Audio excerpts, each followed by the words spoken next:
Cut Nyak lahir di Lampadang, Aceh, pada tahun 1848. Ia berasal dari keluarga bangsawan Aceh yang religius dan patriotik. Ayahnya, Teuku Nanta Seutia, adalah seorang ule balang pemimpin wilayah yang sangat dihormati. Namun sebelum kita membahasnya lebih lanjut, dengan rendah hati, saya memohon kepada saudaraku sekalian untuk pencet dulu tombol subscribe-nya. Kalau sudah diklik subscribe-nya, maka saya ucapkan berlimpah terima kasih dan mari kita lanjut.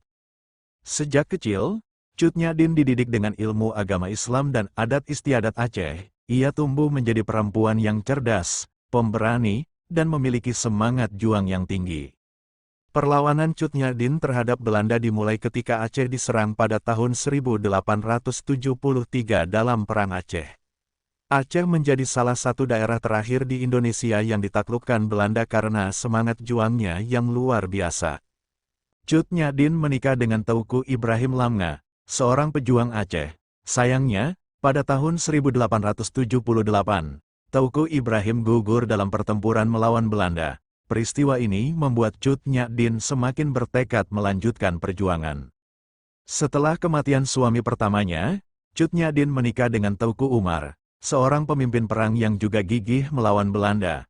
Bersama Teuku Umar, ia menyusun strategi untuk melumpuhkan pasukan penjajah. Cut Nyak dan Teuku Umar menggunakan strategi perang gerilya yang sangat efektif. Mereka berpindah-pindah tempat di hutan dan menghindari bentrokan langsung untuk melemahkan pasukan Belanda. Pada tahun 1893, Teuku Umar berpura-pura menyerah kepada Belanda untuk mendapatkan senjata dan logistik.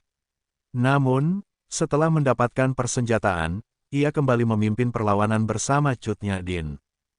Pada tahun 1899, Teuku Umar gugur dalam pertempuran di Melaboh. Kehilangan suami keduanya tidak membuat Cut Nyak menyerah. Sebaliknya, ia mengambil alih komando dan memimpin perjuangan. Cut Nyak menunjukkan kepemimpinan yang luar biasa. Ia tidak hanya memimpin pasukan, tetapi juga memberikan semangat kepada rakyat Aceh untuk terus melawan penjajah.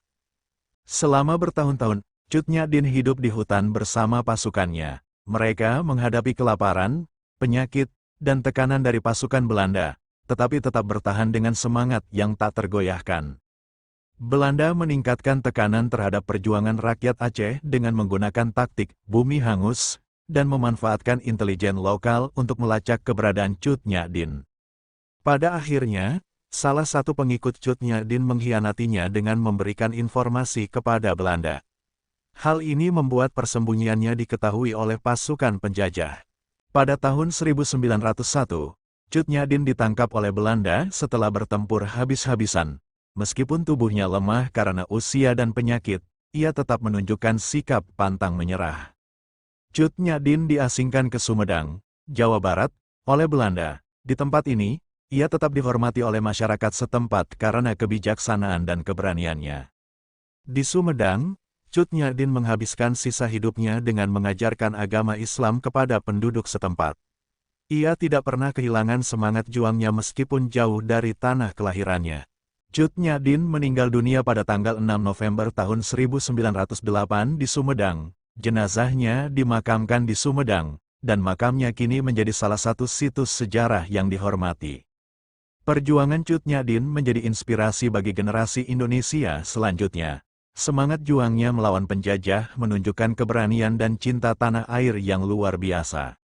Cut Nyak diangkat sebagai pahlawan nasional oleh pemerintah Indonesia pada tahun 1964.